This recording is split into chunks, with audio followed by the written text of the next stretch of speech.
咱们也要去维权。Hello， 大家好，我是多多妈妈。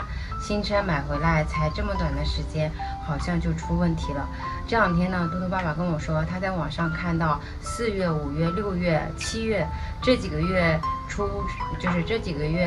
生产的宝马的3系都会有一个问题，就是说在挂档的时候呢，会有那个2个铁片相碰撞哒哒的声音。然后现在很多人在网上有发帖子，然后呢也在说大家一起去维权。他们去找到 4S 店那边，说是什么长动轴还是长轴动坏掉了，就给他们换一个。但是呢，很多人都不同意，因为毕竟是刚买的新车就出问题嘛。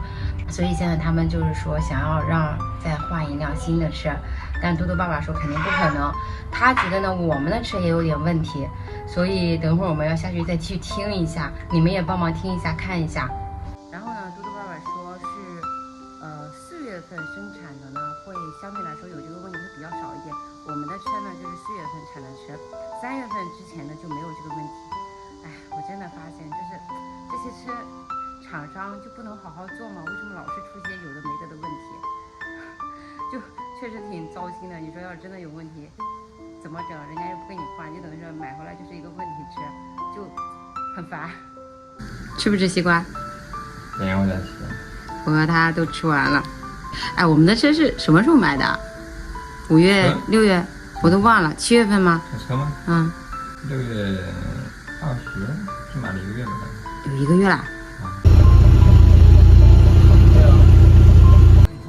你不听了 ？Later。传动轴是吧？对，但是我们好像没有。刚刚不是听了吗？你找一个我听一下，是不是那个声音？刚刚让你听，你也不听了，笑死我了。那个东西叫传动轴，我听个长动轴。我们刚刚听了一下，我听不出来是什么声音。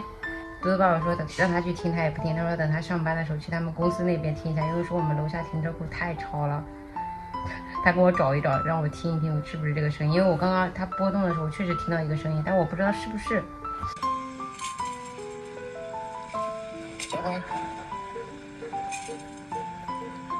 那这个声音如果是这样子的话，我肯定听得出来。我们不是，但我刚刚也听到了一个声音啊。换挡当然有声音。不是换挡哒哒哒哒的声音，是就跟什么碰了一样，梆。啊。它轴应该反正不换挡啊。那不是这个了。那你反正你过去你再听一下吧，万一有问题，咱们也要去维权。真的是不理解为什么他们这么偷工减料的。哎，多多爸爸说他们是在抠成本，说不定改一个东西啊或什么就能省很多钱，所以哎也没办法，买到了可能也是倒霉。